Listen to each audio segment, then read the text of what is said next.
Hello guys, welcome to my channel. आज के video में हम अपना स्टार्ट करते हैं सेक्शन नंबर 4, जिसमें हम करेंगे 5th और 6th चैप्टर। तो 5th चैप्टर स्टार्ट करते हैं, डेट इज ऑल्टरनेटिंग सीरीज।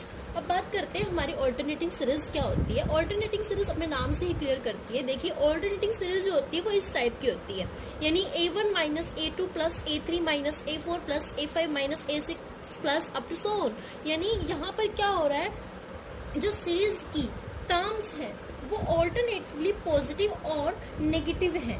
इस तरह की सीरीज को हम कहते हैं ऑल्टरनेटिंग सीरीज, जिसकी जनरल फॉर्म ये होती है -1 raised summation n is equals to 1 to infinity -1 raised to the power n minus 1 into an।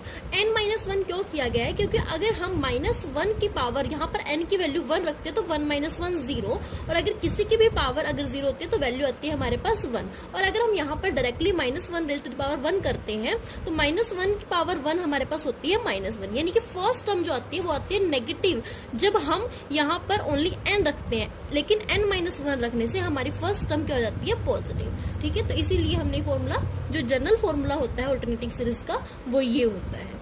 अब बात करते हैं कि इस सीरीज की कन्वर्जेंस को कैसे चेक किया जाए। उसके लिए हम यूज करेंगे लेबनिज टेस्ट। तो लेबनिज टेस्ट क्या होता है, द ऑल्टरनेटिंग सीरीज वो इस टाइप की होती है ऑल्टरनेटिंग सीरीज हमारी, ठीक है, इज कन्वर्जेंट इफ, अगर ये दोनों कंडीशन हमारे पास होल्ड करती हो। फर्स्ट कंडीशन क्या है, an plus 1 less than equal to an plus 1, यानी अगर हम n की वैल्यू 1 पुट करते हैं तो 1 plus 1 a2 less than equal to a1। ठीक है, तो ये क्या होती है, डिक्रीजिंग जो हमारी टर्म्स होती है सीरीज की वो क्या होंगी, डिक्रीजिंग ऑर्डर में होगी। ठीक है, और यहाँ पर क्या है, limit n tends to infinity an is equals to 0।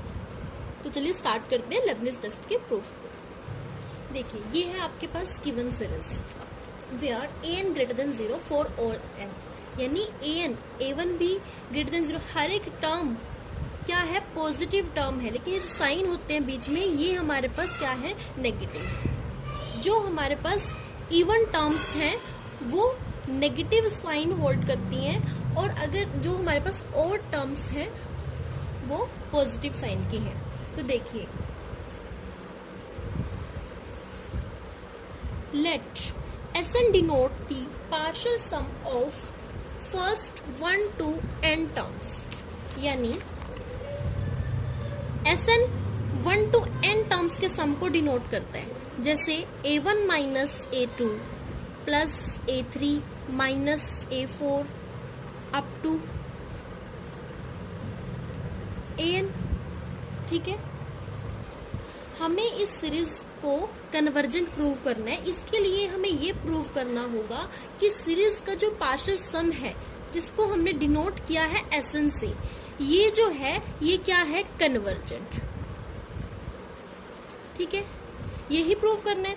लेकिन यहाँ पर हमने देखा कि कुछ टर्म्स जो है हमारी वो पॉजिटिव साइन होल्ड करती है और कुछ नेगेटिव साइन होल्ड करती है। तो हम क्या करते हैं, देखिए, अगर हम इस सीरीज को दो सीरीज में सेपरेट कर देते हैं, यानी कि एक सीरीज के पार्शियल सम को दो सीरीज के पार्शियल सम में डिवाइड कर देते हैं, S2n एंड S2n प्लस 1। अगर ये दोनों सीरीज अगर सेम लिमिट को कन्वर्ज करती हैं तो हमारी जो Sn सीरीज होगी वो क्या होगी, एक कन्वर्जेंट सीरीज होगी। ठीक है, S2n यानी कि ये इवन टर्म को शो करता है, यानी कि इवन टर्म्स के पार्शियल सम को, और ये ऑड टर्म्स के पार्शियल सम को। ठीक है, तो चलिए स्टार्ट करते हैं इसे। देखिए, S2n क्या होगा आपके पास, जैसे Sn हमारे पास 1 to n टर्म्स का सम था, इसी तरह से S2n आपके पास क्या होगा, a1 minus a2 plus a3 minus a4 up to S2n। अब S2n नेगेटिव होगा, क्यों, क्योंकि ये S2n जो होगी वो एक इवन टर्म होगी, और इवन टर्म्स जो है हमारे वो नेगेटिव साइन होल्ड करते हैं, इसलिए यहाँ पर माइनस S2n आएगा। ठीक है, अब अगर हम इसको इस तरह से अरेंज कर दें, a1 नेगेटिव साइन जो है माइनस हम कॉमन ले तो यहाँ पर जो साइन होगा वो चेंज हो जाएगा। A2 नेगेटिव था तो पॉजिटिव A2 माइनस A3, इस तरह से अगर हम इसको लिखते हैं, प्लस फिर क्या होगा A4 माइनस A5 प्लस यहां पर क्या लिखेंगे, लास्ट टर्म हमारे पास जो ये लास्ट टर्म है वो नेगेटिव थी, ठीक है, और अगर ये नेगेटिव है, जब हमने माइनस कॉमन लिया तो ये टर्म हमारी पॉजिटिव हो जाएगी, ये तो टर्म पॉजिटिव होगी, लेकिन इससे पहले वाली टर्म क्या थी, A2n माइनस 1, ठीक है, इससे पहले वाली टर्म A2n माइनस 1, अगर ये नेगेटिव थी तो ये कैसी होगी, पॉजिटिव, और इससे पहले वाली टर्म क्या होगी, माइनस A2n माइनस 2, ठीक है, लेकिन अगर ये पहले ये नेगेटिव थी ये पॉजिटिव थी, तो अब ये क्या हो जाएगी, A2n माइनस 2 पॉजिटिव, फिर माइनस A2n माइनस 1, और क्योंकि ये हमारी नेगेटिव थी पहले तो अब ये पॉजिटिव हो जाएगी, इसीलिए हम इसको इस तरह से रखते हैं। ऐसा हमने क्यों किया ये देखिए, अब आपके पास ये आता है, यहाँ पर हमने क्या किया, A2 minus A3 given condition के according an plus less than equal to an है, यानी A2 less than equal to A1, अगर हम n की वैल्यू क्या रखते हैं 1, similarly A3 less than equal to A2, therefore A2 greater than equal to A3, यानी A2 क्या है, बड़ी है A3 से, अगर A2 A3 से बड़ी है, अगर हम इनको सब्ट्रैक्ट करेंगे तो जो वैल्यू आएगी वो ग्रेटर देन इक्वल टू 0 आएगी, यानी कि एक पॉजिटिव वैल्यू आएगी, यहाँ पर भी एक पॉजिटिव वैल्यू आएगी, यहाँ पर भी पॉजिटिव वैल्यू, और ये भी पॉजिटिव है। जब हम पॉजिटिव टर्म्स को ऐड करेंगे फिर से हमारे पास जो वैल्यू आएगी वो ग्रेटर देन इक्वल टू 0 आएगी, यानी कि हमारे पास जो ये पूरी टर्म होगी ये कैसी टर्म होगी, एक पॉजिटिव टर्म होगी। फॉर एग्जाम्पल, जैसे हमारे पास फर्स्ट एग्जाम्पल में इस तरह की सीरीज गिवन है 1 माइनस 1/3 प्लस 1/5 माइनस 1/7, ठीक है, ये एक हमारे पास सीरीज गिवन है। जैसे हमने यहाँ पर किया A1 माइनस कॉमन लिया और हमने टर्म्स को इस तरह रखा, तो इसमें भी हम यही करते हैं। देखिए 1 माइनस कॉमन लेते हैं तो माइनस 1/3 था तो ये पॉजिटिव हो जाएगा, ये नेगेटिव हो जाएगा, ठीक है। अब यहाँ पर फिर प्लस, ये नेगेटिव टर्म है तो अब ये पॉजिटिव हो जाएगी 1/7, माइनस क्या होगा 1/9, क्योंकि नेक्स्ट टर्म क्या आएगी हमारे पास 1/9, ये प्लस में थी तो ये अब माइनस में हो जाएगी क्योंकि हमने माइनस कॉमन लिया। अब अगर हम इसे सॉल्व करेंगे, देखिए एलसीएम लेंगे 15, यह आएगा आपके पास 5 माइनस 3 63, अब ये क्या आएगा आपके पास 9 माइनस 7, ठीक है, तो अब 1 माइनस 2/15 प्लस 2/63, तो ये वैल्यू देखिए यहाँ पर हमारे पास जो टर्म आई है ये भी पॉजिटिव है, ये भी पॉजिटिव आई वैल्यू आई है, यानी कि जब हम इसको सम करेंगे तो वो भी हमारे पास वैल्यू क्या आएगी, ग्रेटर देन इक्वल टू 0। इसी तरह से यहाँ हमने किया है, ठीक है, जब हमने साइन हम माइनस कॉमन लेते हैं तो हमारे पास इस तरह की फॉर्म बनती है, तो हमारे पास जो वैल्यू आती है ये हमारे पास वैल्यू क्या आती है, ग्रेटर देन इक्वल टू 0, यानी अब हमारे पास देखिए S2n is equals to A1 minus जो भी ये वैल्यू है ये नॉन नेगेटिव है, नॉन नेगेटिव यानी ग्रेटर देन इक्वल टू 0। अब देखिए A1 में से हमने सब्ट्रैक्ट की एक वैल्यू नॉन नेगेटिव, जैसे हमारे पास ये सीरीज है, जो फर्स्ट नंबर होता है हमारे पास ये एक डिक्रीजिंग सीक्वेंस सीरीज होती है। इस सीरीज में, ऑल्टरनेटिंग सीरीज में जो हमारे पास A1 होता है, A1 जो होता है वो A2 से बड़ा होता है, A3 से, यानी कि जो हमारा फर्स्ट नंबर होता है, फर्स्ट टर्म सीरीज की फर्स्ट टर्म हमेशा क्या होती है, बड़ी, ऑल्टरनेटिंग सीरीज में, ठीक है। तो अगर हम यहाँ पर A1 माइनस, अगर ये वैल्यू आती है हमारे पास A1 में से सब्ट्रैक्ट करेंगे, बिकॉज क्योंकि ये तो हमारे पास क्या है, A1 तो हमारे पास सबसे बड़ा होता है, और S2n क्या था, ये वैल्यू S2n आपके पास है ये वैल्यू। अब ये पूरी इक्वेशन क्या हो जाती है, छोटी हो जाती है, किससे, A1 से। अब S2n को आप देखिए, मान लीजिए ये एक सीरीज है, S2n भी एक सीरीज थी, ये हमने एक सीरीज ली, ठीक है, ये पूरी सीरीज छोटी होगी किससे, A1 से। ये भी नॉन नेगेटिव है, ये भी नॉन नेगेटिव, तो हमारे पास जो सीरीज आएगी ये हो गया हमारे पास less than equal to a1, a1 यानी हमारी फर्स्ट टर्म। अब देखिए यहाँ पर हमारे पास आया है S2n less than equal to an, यानी एक सीरीज एक नंबर से छोटी। अब यहाँ अगर ऐसा हुआ है तब ये सीरीज क्या होगी, bounded series, sorry bounded above series, ठीक है। यानी कि ऐसा नंबर एग्जिस्ट कर रहा है कि जिससे कि हमारी सारी सीरीज क्या है, छोटी है। तो ये हमारी सीरीज कैसे हुई, बाउंडेड अबव सीरीज। तो लिखेंगे sequence S2n is bounded above, ठीक है।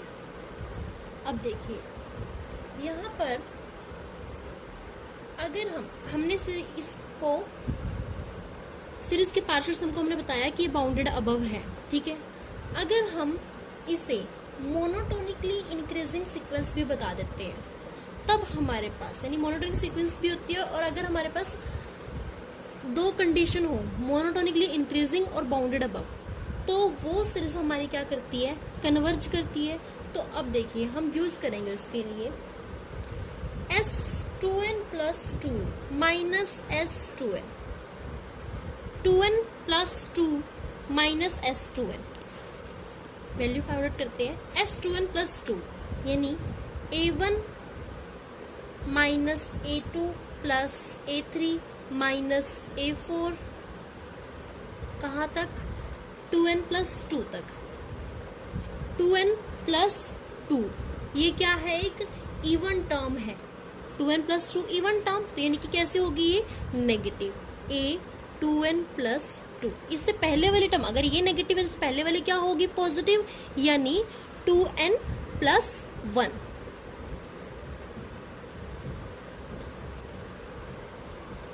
और अगर ये पॉजिटिव है और इससे भी पहले वाली टर्म क्या होगी, ये पॉजिटिव है तो वो क्या होगी, नेगेटिव, और वैसे भी वो a2n जो है वो इवन है और ये ओड है तो ये पॉजिटिव होगी, इवन है तो ये नेगेटिव होगी। तो ये a2n minus S2n, S2n a1 minus a2 plus a3 minus कहाँ तक S2n, इन लास्ट टर्म क्या होगी, माइनस a2n, ठीक है।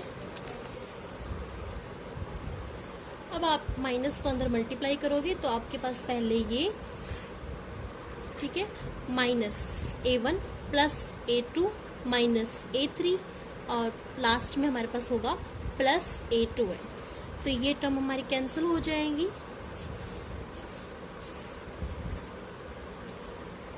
इसी तरीके से a4 भी कैंसिल हो जाएगी अगर हम यहाँ पर a4 लिखते हैं। यहाँ पर है माइनस a2n और यहाँ पर है प्लस a2n, तो आपके पास क्या टर्म बचती है, a2n plus 1 minus a2n plus 2, ठीक है, which is greater than equal to 0। Why, because it is given that an plus 1 less than equal to an, ठीक है, an plus 1 less than equal to an, यानी an greater than equal to an plus 1, ठीक है। an जैसे a1, n की जगह यहाँ पर 1 पुट करेंगे तो a1 greater than equal to a2, ये क्या होती है हमारे पास, डिक्रीजिंग सीक्वेंस। तो यहाँ पर a2n प्लस 1 छोटा होता है, a2n प्लस 2 बड़ा होता है। तो और हमारे जितनी भी टर्म्स हैं ये सारी क्या है, पॉजिटिव टर्म है। गिवन है आपके पास an greater than equal to greater than 0, ये गिवन है आपके पास, यानी ये भी पॉजिटिव है और ये भी पॉजिटिव है, और ये क्या है, बड़ी है, किससे, इससे। तो एक पॉजिटिव टर्म में से ये हम सब्ट्रैक्ट करेंगे तो हमारे पास वैल्यू क्या आएगी, ग्रेटर देन इक्वल टू 0। तो यहाँ पर आपके पास आता है S2n plus 2 minus S2n greater than equal to 0 for all n, ठीक है। अब यहां से S2n plus 2 greater than equal to क्या होगा, S2n, ठीक है, फॉर ऑल n। अब S2n plus 2 greater than equal to S2n। S2n plus 2 बड़ी है S2n से, तो ये कौन सी हमारे पास सीक्वेंस हुई? Monotonically increasing. Therefore S2n is a monotonically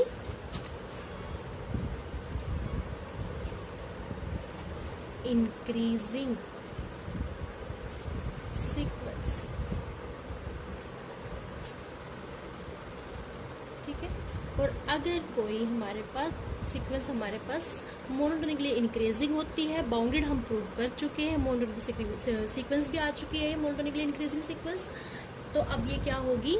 हमने एक थ्योरम थी आपके पास, सेकंड चैप्टर में एक थ्योरम है कि अगर कोई सीक्वेंस मोनोटोनिकली इंक्रीजिंग भी होती है और बाउंडेड अबव भी होती है तो हम उसे क्या बोलते हैं? Convergent sequence. तो उसका जो पार्शियल सम होगा वो भी कन्वर्जेंट होगा, यानी कि limit n tends to infinity S2n is equals to S। मान लेते हैं हमारी जो ये सीरीज है, सीरीज का जो पार्शियल सम है वो एक लिमिट को कन्वर्ज करता है, एक पॉइंट को कन्वर्ज करता है, डेट इज S। तो हमारे पास limit n tends to infinity S2n क्या होगी?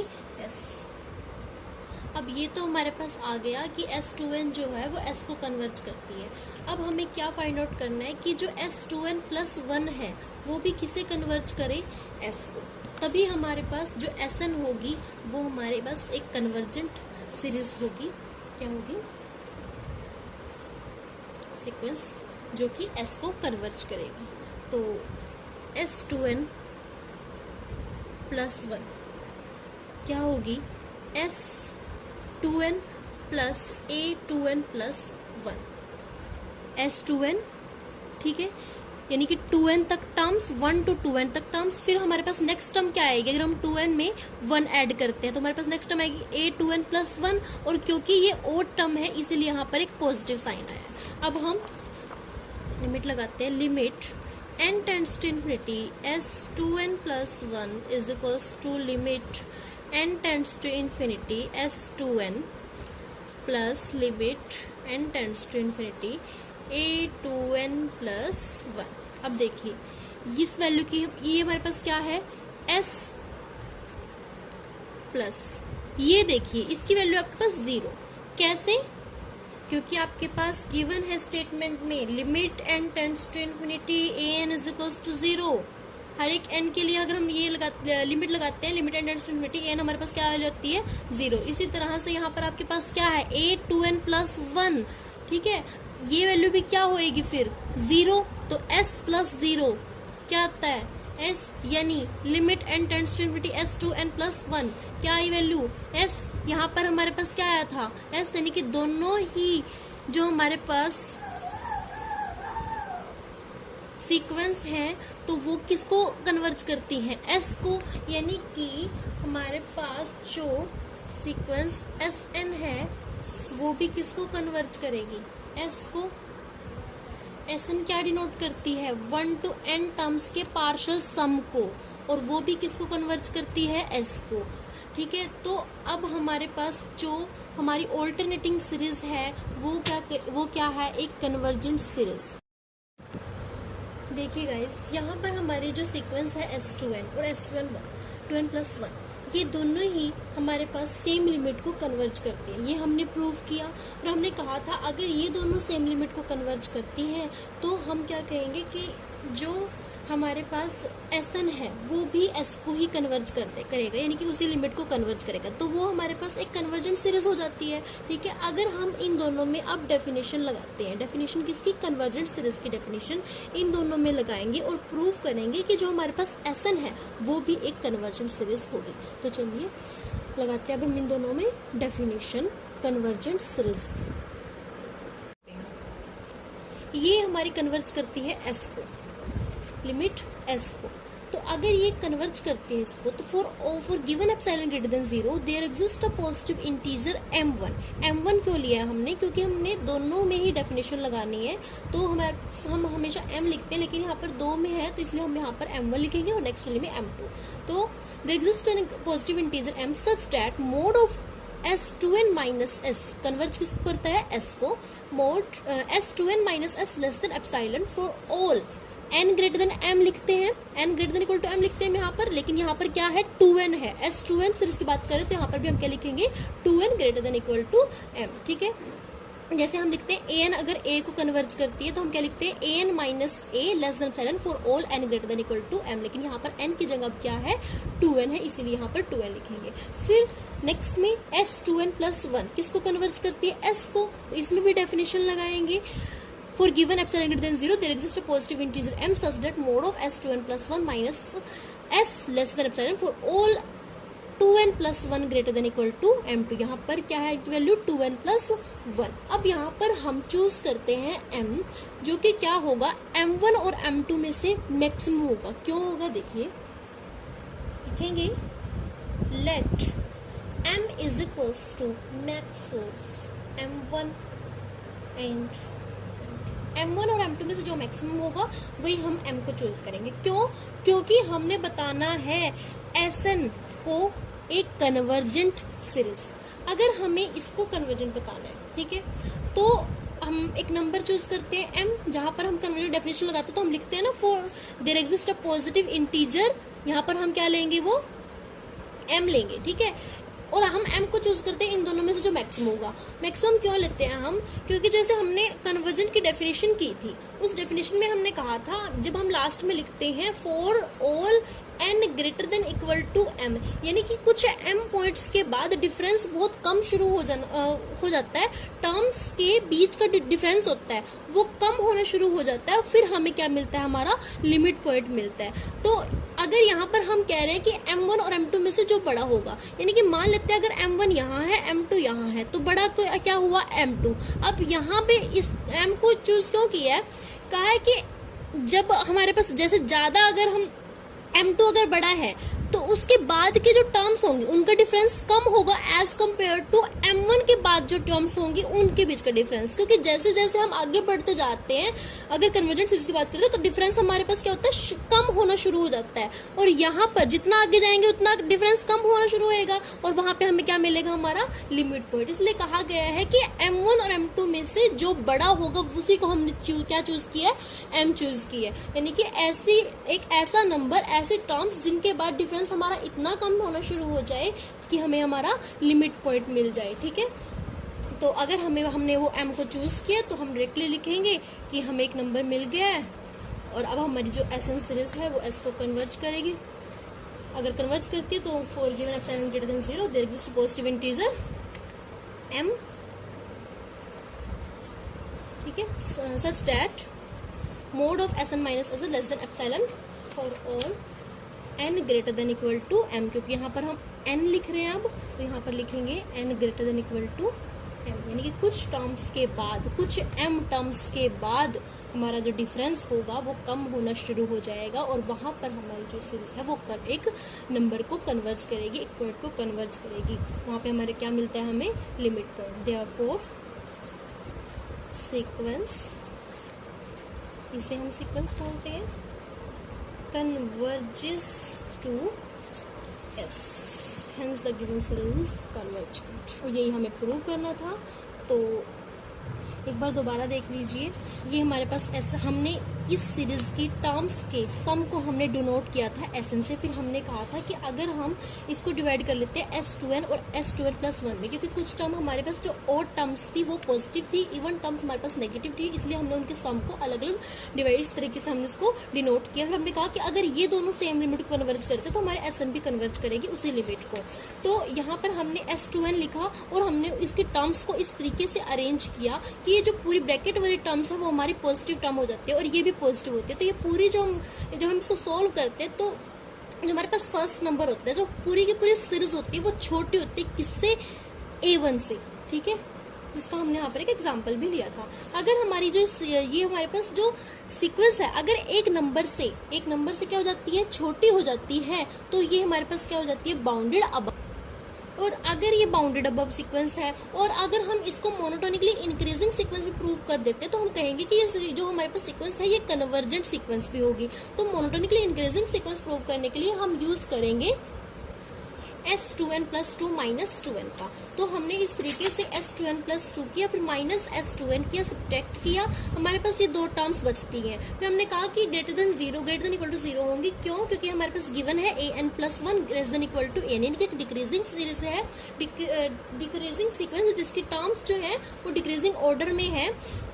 तो हमारे पास जो a2n प्लस 1 होगा वो बड़ा होगा किससे? a2n प्लस 2, और सारी जो सीरीज की टर्म्स हैं वो है ग्रेटर देन 0, यानी कि n की गिवन है कि आपके पास n जो है वो ग्रेटर देन इक्वल टू 0 है। तो जब हम इसमें से इसको सब्ट्रैक्ट करेंगे तो जो वैल्यू आएगी वो भी ग्रेटर देन इक्वल टू 0 आएगी। इसीलिए हमारे पास ये जो पूरी टर्म है वो ग्रेटर देन इक्वल टू 0 है। अगर ये ग्रेटर देन इक्वल टू 0 है तो हम इसको इधर लेके जाएंगे तो हमारे पास क्या वैल्यू आएगी? ठीक है, हम एक्चुअल में क्या करते हैं, हम इनइक्वालिटी में हम इधर से ऐसे नहीं करते, हम दोनों तरफ ऐड करते हैं S2n को, फिर यहाँ से कैंसिल हो जाएगा और यहाँ पर आपके पास ये आ जाएगा। तो इस तरीके से हमारे पास ये आती है, और फिर हम कहेंगे कि S2n जो है वो एक मोनोटोनिकली इंक्रीजिंग सीक्वेंस है। और अगर कोई सीक्वेंस मोनोटोनिकली इंक्रीजिंग होती है, बाउंडेड अबव होती है, तो वो कन्वर्जेंट सीक्वेंस भी होती है। अगर वो कन्वर्जेंट है तो limit n tends to infinity S2n converge करती है किसी एक पॉइंट को, हम मानते हैं कि S को कन्वर्ज करती है। अगर ये S को कन्वर्ज इस तरीके से लिखेंगे, फिर हमें किसके लिए प्रूव करना था? S2n प्लस 1 के लिए। अब इसके लिए हम क्या करते हैं, S2n प्लस 1 क्या होगा? S2n प्लस एक टर्म नेक्स्ट वाली टर्म और टर्म आती है, और टर्म पॉजिटिव टर्म है, इसलिए हमने यहाँ पर पॉजिटिव का साइन लगाया। फिर लिमिट लगाएंगे तो ये इसकी वैल्यू हमारे पास s होगी, और ये हमारे पास गिवन है कि limit n tends to infinity is equal to क्या होगा? 0। और यहाँ पर n की वैल्यू क्या है? 2n प्लस 1, कुछ भी वैल्यू हो यहाँ पर हमारे पास वैल्यू क्या आएगी? 0। तो s plus 0 is equals to s। तो हमने प्रूव किया कि ये भी हमारे s को कन्वर्ज करती है, ये भी हमारे s को कन्वर्ज करती है। तो हमारे पास जो Sn है वो भी हमारे किसको कन्वर्ज करेगी? s को। अब अगर डेफिनेशन उसमें लगाते हैं, फिर डेफिनेशन के अकॉर्डिंग हम ये बताएंगे कि अगर ये s को कन्वर्ज करती है, ये s को कन्वर्ज करती है, तो जब हम Sn में डेफिनेशन लगाते हैं तब वो भी हमारे पास किसको कन्वर्ज करेगी? s को कन्वर्ज कर। अब दोनों में हम डेफिनेशन लगाएंगे, डेफिनेशन के अकॉर्डिंग करेंगे, फिर हम यहाँ पर m को चूज करेंगे, जो कि m1 और m2 से बड़ा होगा, वही हमारे पास m होगा। अगर हम हमने ढूंढ लिया तो हमारे पास एक सीरीज ऐसे एक नंबर हमें मिल गया है कि उस टर्म्स के बाद हमारे पास क्या होगा? हमारे पास एक लिमिट हमें मिलनी शुरू हो जाएगी। तो हमारा नंबर है m, यानी कि m टर्म्स के बाद हमें लिमिट पॉइंट मिल जाएगा। तो हम लिख सकते हैं यहाँ पर S2n mod of S2n Sn minus s less than for all n greater than equal to m, therefore Sn is convergent. और यही हमें प्रूव करना है।